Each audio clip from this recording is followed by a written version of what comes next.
iHeart SEC. I'm your host, Joe Bombo. Make sure you follow us on all social media platforms at Bombo ENT Group. Comment, like, subscribe, please. Let's get the engagement going. And for the word of today, for the comment section, if you don't have anything to say, let's put the word dog.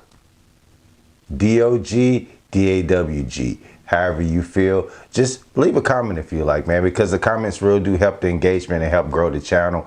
And I'm committed to this, man. I'm a SEC fan. I love the SEC. I love to talk ball. And regardless if we're getting paid for it or if we're getting recognition for it or not, we're going to continue to do what we love to. And that's watching football on Saturdays and breaking it down on Sundays and Mondays. So welcome to the second take segment. This is where we'll hit the pause button on the noise and take a deeper look at what's really being said across the SEC.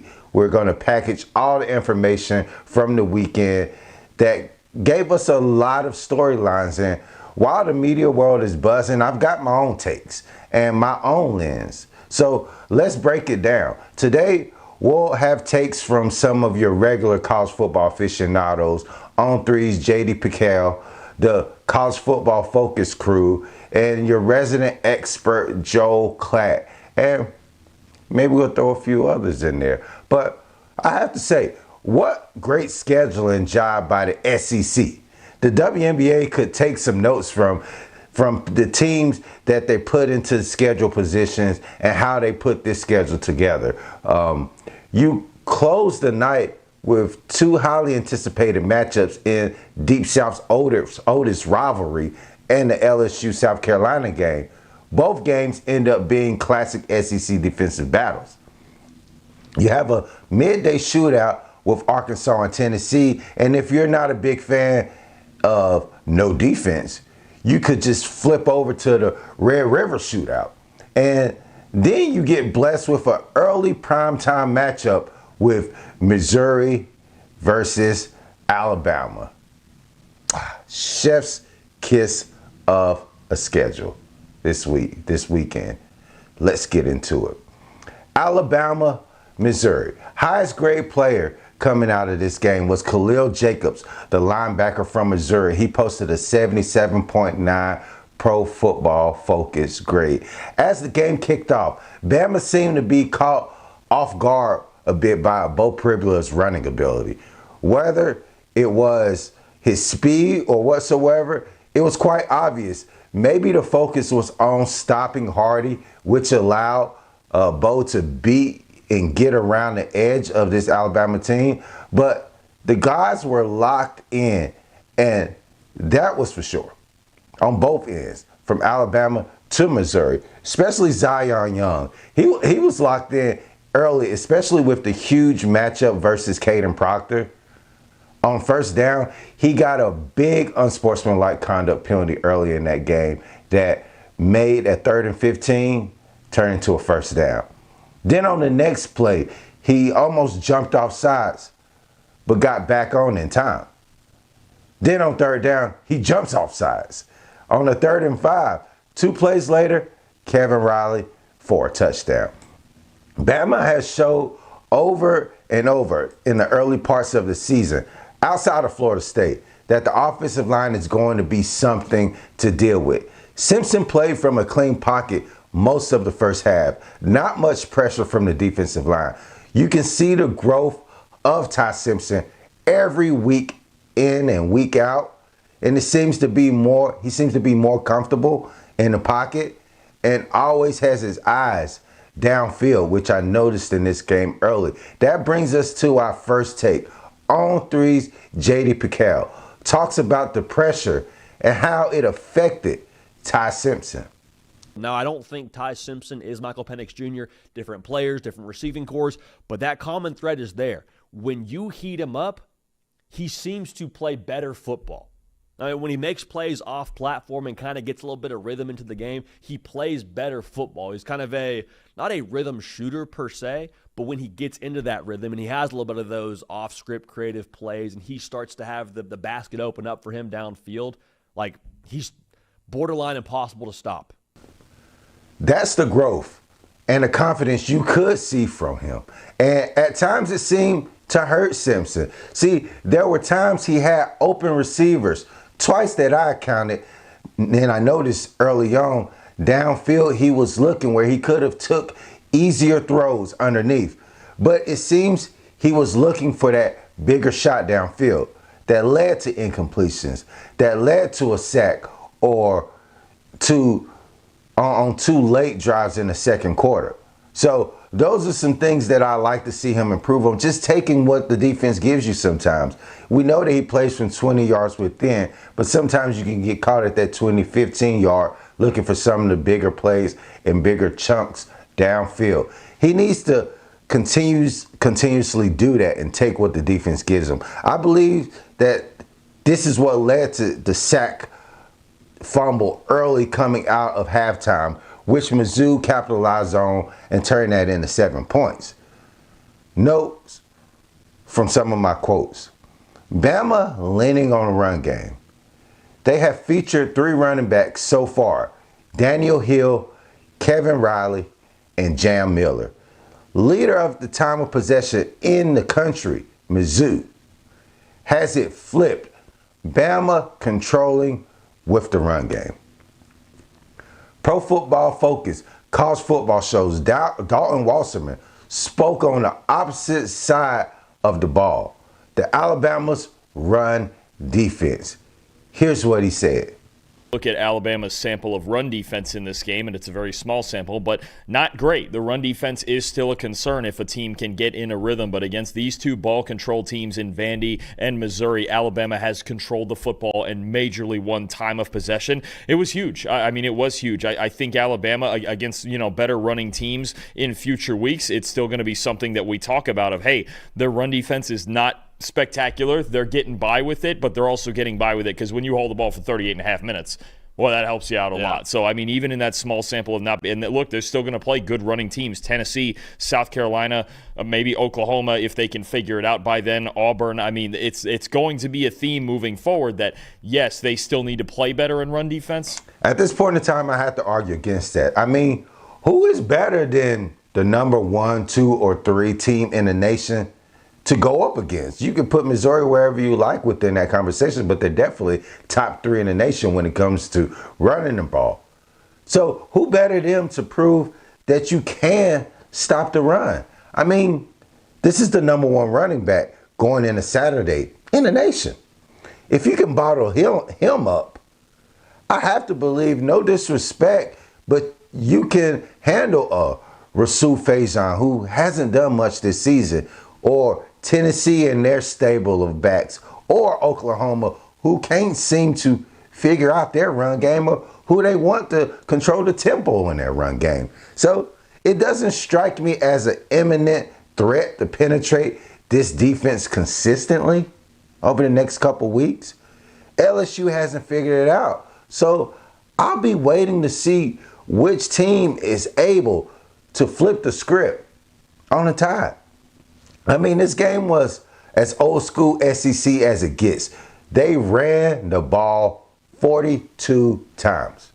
Hell, even Caden Proctor lined up in the backfield for Oklahoma drill of some sorts, which you gotta love every week that he is featured, and it keeps the fans glued to the screen, and it keeps us with talking points that we come out of each week about this Alabama team.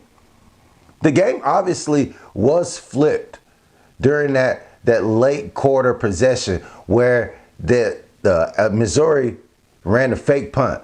That was a gutsy call by Drinkwitz, to say the least, on their own 40-yard line, which honestly, they came up a football's nose short of getting that first down. So I'll not sit here and ridicule Drinkwitz for the play call because, yes, it was a big risk, and it didn't pan out.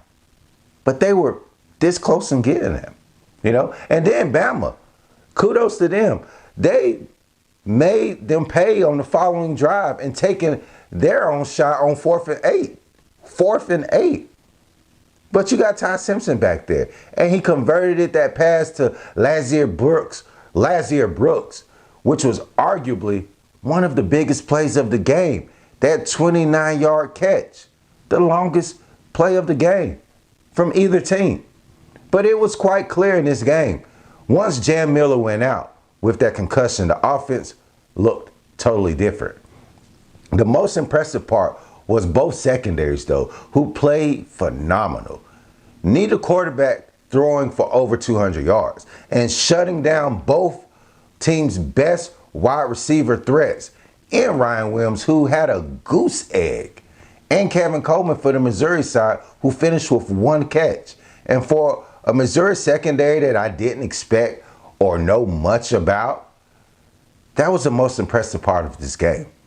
As well, though, all the pressure and intensity that Ty Simpson faced in this game, he still managed to throw 3 touchdowns, 0 interceptions.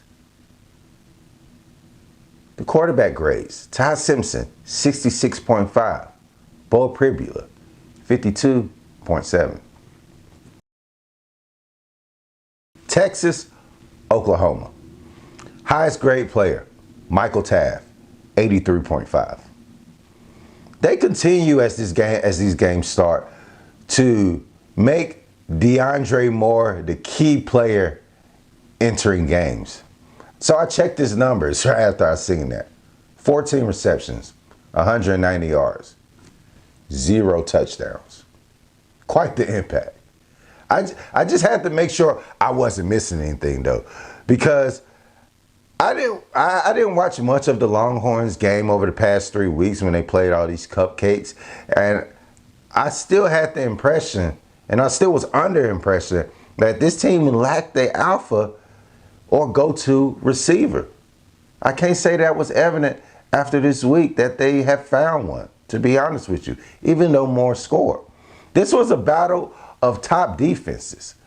Oklahoma ranked as either 1 or 2 in all defensive categories. When you take the first half under, as I did, this is how you imagine the game script going. 3-0 with 12 minutes in the 12-minute and 43-second mark within the second quarter. Defenses showed up. Texas defense came to play. Totally different from the Florida game just a week ago, but it reminded me of the Oklahoma and Auburn game, where you found the announcers asking, how long can this defense hold up? Referring to Texas. At this point in time, Texas has 6 rushes for 6 yards.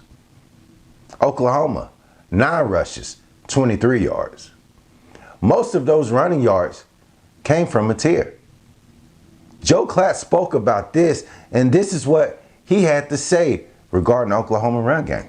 And the more concerning part for me is that they have to have their quarterback put a cape on.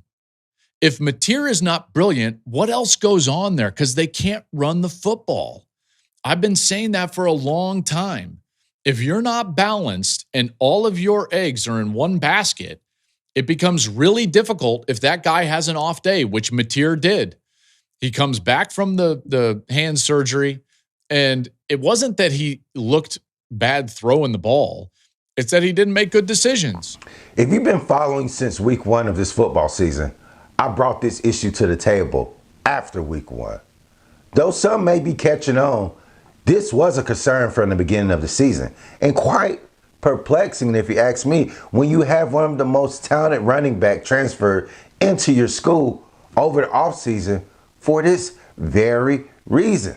See, this is where those early games pay off.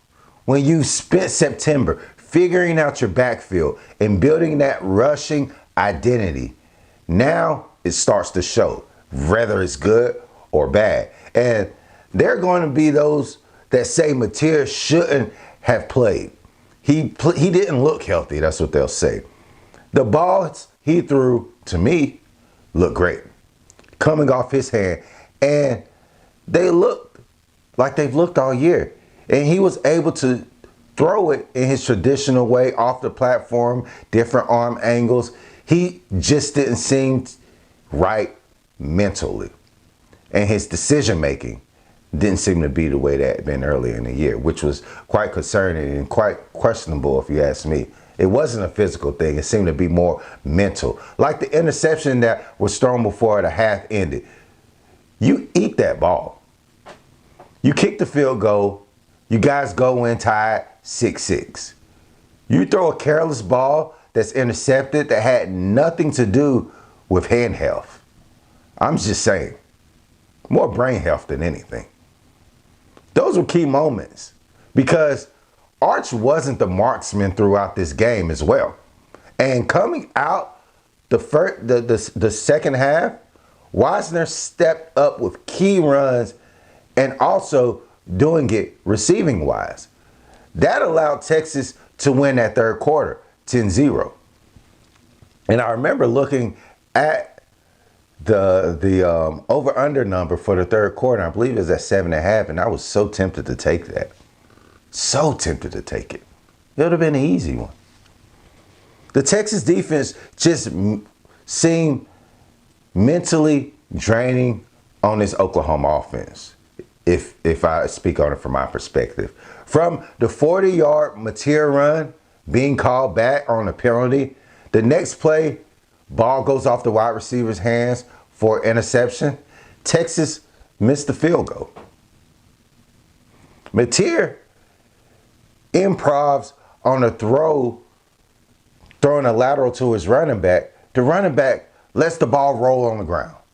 Texas defenders recover it, but luckily his foot was on the line. So the ball's considered out of bounds. Another mental lapse during this game. Texas didn't score any points off 3 Oklahoma interceptions, but dominated the second half, 33 yards for Oklahoma, 147 yards for Texas. And Niblett, then he delivers the death blow on the punt return. Texas gets it done in every facet of the game, playing a complete team effort for the much needed win. Texas in this game playing complimentary football is so big because they needed this. They got a 100-yard day out of Trey Wisner. They got a special teams touchdown. Arch was solid throughout the day, 87.5% adjusted completion rate. I think this is how Texas needs to play right now. They don't need to ask Arch to save them or anything like that. Play defense, run the ball, have some balance. He's going to make some plays outside the pocket. You still got a darn talented football team. You just got to figure out who you are. And they definitely played better up front in this game, especially against such a good Oklahoma defensive line. This is the type of game that Steve Sarkisian needs to tell his team, hey, this is how it's going to be. It's going to be a little bit ugly. It's going to be not as flashy as last year, but we can still win a lot of football games playing like that. Manning, 86.3 Pro Football Focus grade. Probably his best on the year. Mateer, 37.4. Arkansas, Tennessee. I'm still trying to find something to take serious when it comes to this Tennessee defense, and I mean that so sincerely. Coming into this game, I expected a shootout. Arkansas's defense has been their Achilles heel all season, and Tennessee, boy, their defense has more holes in it than a damn catfish net. And all I like to see is the Vols make me a believer in their defense before I can really take them serious as college football playoff contenders. First drive, Arkansas goes right down the field. Tennessee counters right back, and that's how the first half will go. Tennessee comes out at half, driving, gets a key personal foul on the 2nd and 8 inside their 15. Turns into a 3rd and 23. Settles for a field goal. This is a key time for the defense to show up and make an important stop. Arkansas gets the ball. 3rd and 9 at the 10:31 mark in the third quarter. Green finds a wide receiver on a drag route for 24 yards. Next play, gash for 9 yards. But the Vols would make a play as they were able to force a fumble after a 15-yard gain. Signs of encouragement. This is what I want to see. 6-minute mark in the third quarter after the Vols go 3 and out. Petrino elects to keep his offense on the field, for a 4th and 3 at the Tennessee 35-yard line. So he ends up calling his first timeout at this point. I'm thinking, well, maybe he's going to try to draw them off sides. That's why he brought the offense out on the 4th and 3. Because if you're going to call a timeout on 4th down, especially your first, midway through the 3rd, it should be to make a pivotal adjustment, I would think. You can't just come out and attempt to go for it again, right? He does, and then they don't get the first down. So let me get this right. You decide to go for it. You come out in a play. You use your first timeout midway through the 3rd, and then you don't convert. That is inexcusable.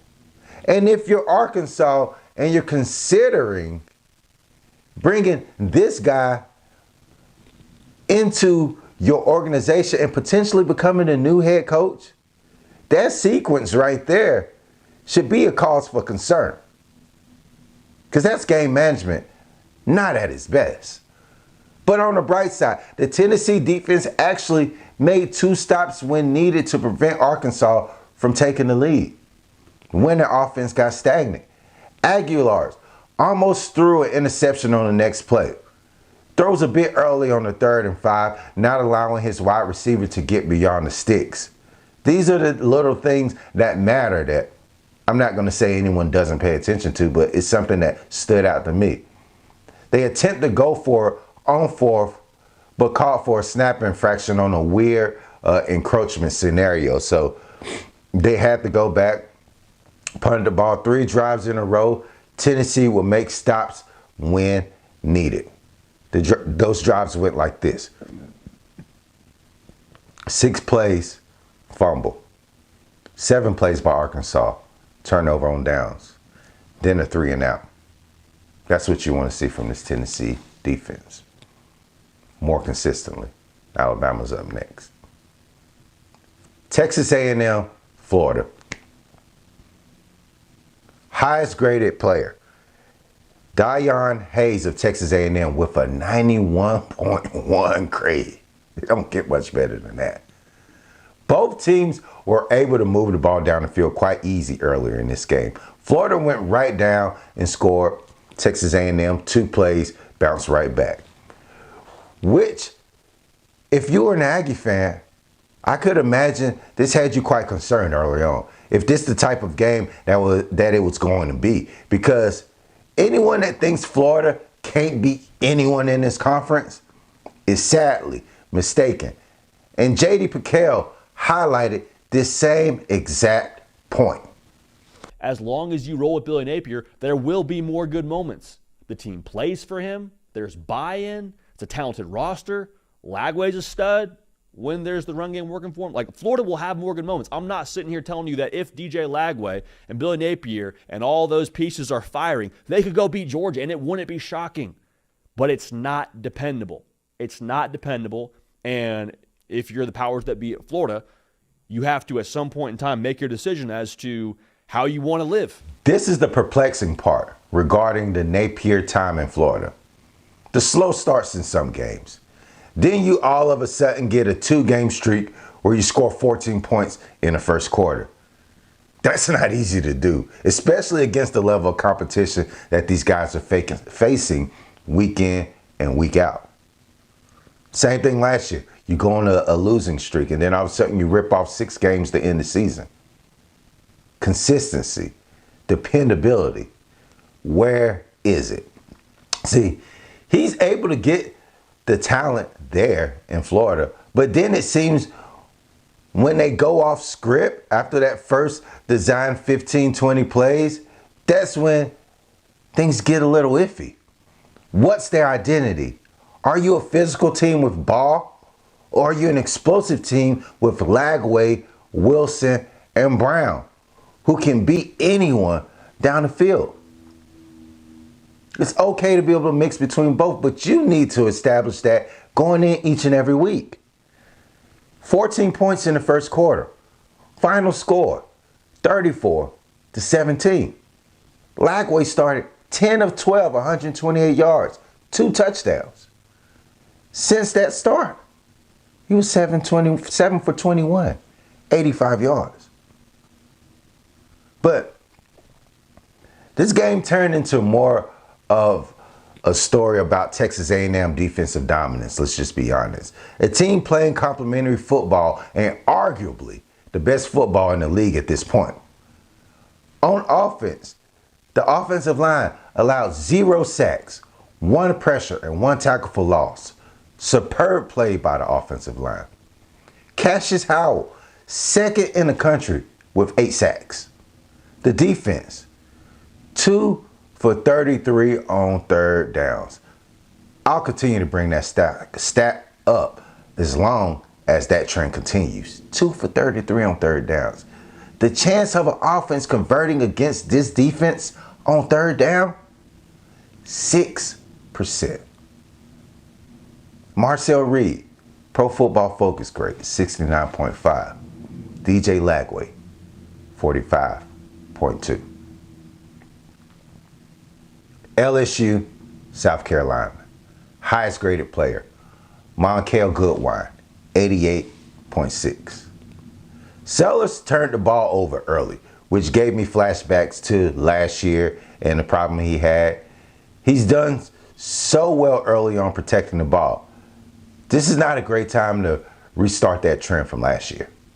LSU was having offensive struggles of their own, so let's not cast over that. They couldn't get much push up front for their running game. While South Carolina was having success early, gashed LSU, that LSU defense, for a 75-yard touchdown run by Matt Fuller. With Aaron Anderson out and Trey'Dez Green back in the lineup, we should have known he'd play a factor. See, earlier in the week when I was thinking about these games, I was looking earlier at Trey'Dez Green, and I knew that he hadn't played the past couple of weeks. And I was looking for his touchdown props. And lo and behold, it slipped my mind come game day. Because he scored the first touchdown for LSU with 13 minutes in the second quarter. And I knew that him being back would take pressure off this LSU red zone offense, because he's a matchup nightmare. And Brian Kelly loves to get the ball to him. I'm going to read through some of my notes during this game. The South Carolina offensive line seems to be struggling every minute. Sellers is scrambling and dodging defenders, but he is a load to take down. Throws a bad interception on a deep ball, putting too much air under it. LSU. This offense has a lot of kinks in it. Nussmeier doesn't look great and is missing wide receivers. Neither offense has done much, but Caden Durham is doing a great job with the opportunities. 9 rushes, 43 yards, a long of 28. The offensive line has failed Sellers so far. No protection. LSU with a chance to close the game. Up 17-10. And these are the things that go unnoticed because they're able to get a field goal that puts lipstick on the pig. But with under 2 minutes, 2nd and 1 at the 1 yard line, why are we running a quarterback sneak? With your quarterback that's beaten up already. We know this. He's been beaten up. There's been rumors that he's had rib injuries. Why are we running a quarterback sneak from the 1 yard line? Nussmeier runs the sneak, fumbles, luckily able to get on top of it. But that sets them back 2 yards. And they go to the 3 yard line. From the 3 yard line, they decide to hand the ball to Caden Durham on 3rd down. He gets stopped. See, but this is the thing. That is, one, not only predictable that you're going to give the ball to your running back after trying to sneak, but I want to give my team the best chance to score. So if I'm going to run, I got to give it to my best runner, and I'm going to give him a couple shots at it, especially from the 1 yard line. Not give it to him on a predictable run from 3 yards out. Keep it simple, stupid. We all know an acronym. Sometimes that's all you need to do. The Tigers survived, though. They were able to come out on top. Sellers, quarterback grade, 56.0. Nussmeier, 71.0. Georgia, Auburn, highest graded player, C.J. Allen, arguably one of the best defensive players on this Georgia team, the best defensive player on this Georgia team, with the grade of 88.2. The drama in this game. Oh boy. Auburn was gaining yards easily versus this Georgia defensive line. That yet has impressed me on the season, and I'm going to keep it a buck with you. 10 plays, 57 yards within the first 5 minutes. Cobb, 3 rushes for 15 yards. Arnold, 5 for 6, 27 yards. Auburn goes right down the field and score. Much needed confidence boost for this Auburn offense. The defense played well early, getting pressure on Stockton, and this team wasn't able to do much with it.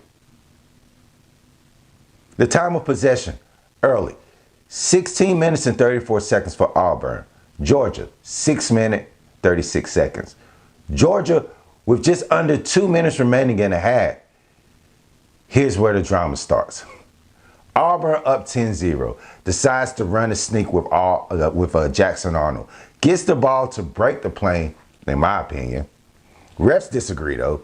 They review it, and it's called a fumble after C.J. Allen punches the ball out at the goal line. Luckily, they weren't awarded the touchdown, too, because if you're going to say that it was a fumble, why'd you stop the play? They let the guys run all the way down the end zone, then review it. I don't really know what's going on sometimes with this officiating, but that's a conversation that we can write a book about. Georgia drives 90-plus yards, but only gets a field goal before halftime. Yards before and after the fumble, 20-238, Auburn. After the fumble, 276-39, Georgia. To say that that was deflating might be an understatement. And that was pretty much the game. Arnold inconsistent connecting with his wide receivers on the outside, which has been an ongoing problem. Stockton made big plays with his legs to usher this team to a second half comeback and leave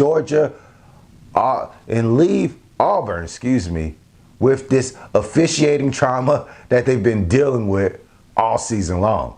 And not much to be desired, yet again, from this offense. Gunnar Stockton, 76.6 Pro Football Focus grade. Jackson Arnold, 45.8. Make sure you hit the like button. And while you're at it, tap subscribe, leave your comments, and please share if possible. Your engagement goes a long way. Thank you guys for sitting in on a second take as we broke down these games from the past week. We'll look to get into some of the games moving forward. And man, I actually have a lot on my plate. So with this schedule, I'm trying to find time to get in and prepare the show, edit the show, and put it out in a timely fashion. So understand we're still working hard, and we always have more content to put out. Make sure that you check me out. I also contribute for the SEC with Sporting News. You can find any of my articles on Sporting News if you're within the SEC section, or you can just Google Joe Bombo Sporting News, and everything that I post will pop up there for you. All right. So guys, make sure that you stay tuned in. Make sure you hit the subscribe button. I appreciate you all sitting down and taking time out of our busy schedule, because we all know time is very precious. And if you like to just sit down, listen to me while you're in your car, while you're commuting back and forth from your job or getting food for the family, whatsoever. Just stay locked in and hit that like button. I'm your host, Joe Bombo, and I truly appreciate you all tuning in for another episode of iHeart SEC. Until next time, take care.